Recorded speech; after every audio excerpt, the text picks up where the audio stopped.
This is the Friday, September 7th edition of Iowa Press. Here is David Yepsen. Okay. For some political perspective, we've gathered a pair of former governor candidates.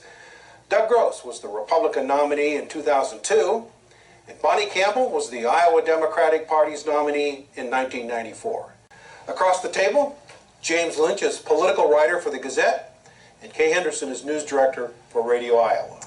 Both of you may be able to empathize with the current candidates, having sort of walked in their shoes. We know how to lose it. We can explain all of that. Both of you have talked about the Trump effect and how he's sort of energized politics. Doug Gross, should Kim Reynolds invite Donald Trump to come campaign for her? I don't think so. This is about the independents and the people who are otherwise aren't attached trying to figure out which way they want to go. She does not want this race to be nationalized. She should want this race to be focused on Iowa. She doesn't want to have to talk about tariffs, and that's what she'd have to do if she brings Donald Trump here. So that's not a good thing to do. Bonnie Campbell, should Fred Hubbell ask Nancy Pelosi, Elizabeth Warren to come in and campaign for him? You know, I wouldn't, for the same reasons Doug has identified. Fred needs to get his persona out there. He needs to let people see that he is genuinely one of the nicest, most humble persons you could ever encounter. I happen to have known much of Fred's family, and they've all been like that. So I think he doesn't need the star power. Whether the president comes or not, is he going to be a drag on Kim Reynolds?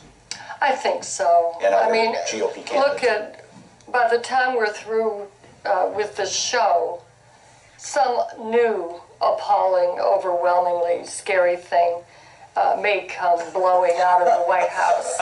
I mean, it's just, I wouldn't want him, I don't want him anywhere running. You made that clear, Bonnie. But I don't think he ought to come to Iowa. Okay, less than 4 minutes. Yeah, let's remind folks of part of your resume, Ms. Campbell. You were chair of the Iowa Democratic Party in 1988, in charge of caucuses that year.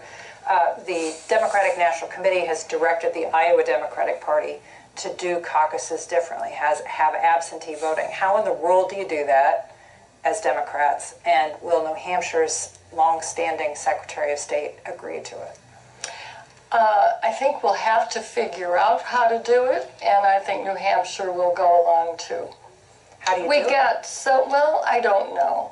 It really, we may have to look at digital ways of participating, but I think it's important too.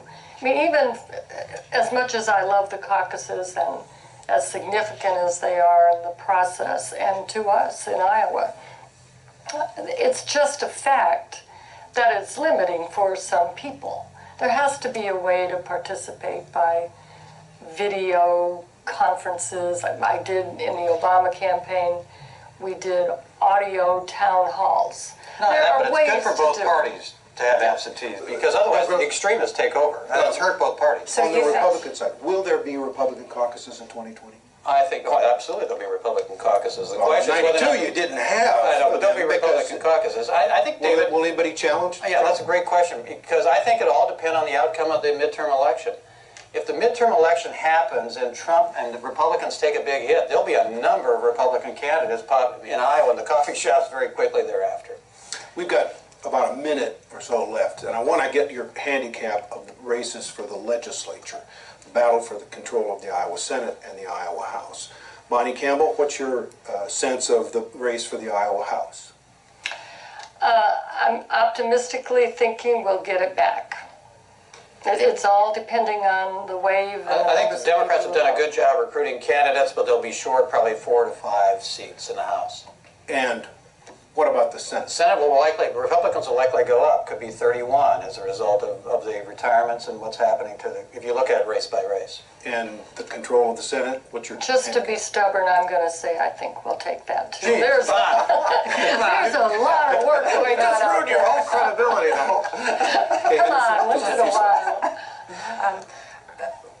Talk about the the ghost of Terry Branstad. Did he remake the Republican Party, or does his exit from the stage mean his influence has exited?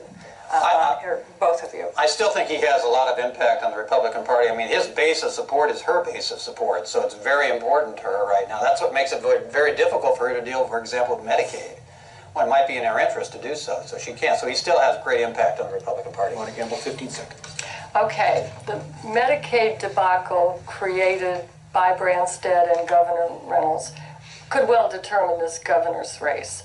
Add to it the total scuttling of collective bargaining, which Bob Ray supported and signed into law. And those people will vote. And I have to scuttle this shit. Because we're out of time. Okay. Oh, wait tonight. And thank you for joining us. For all of us here at Iowa Public Television, I'm David Yepsen. Thanks for joining us today.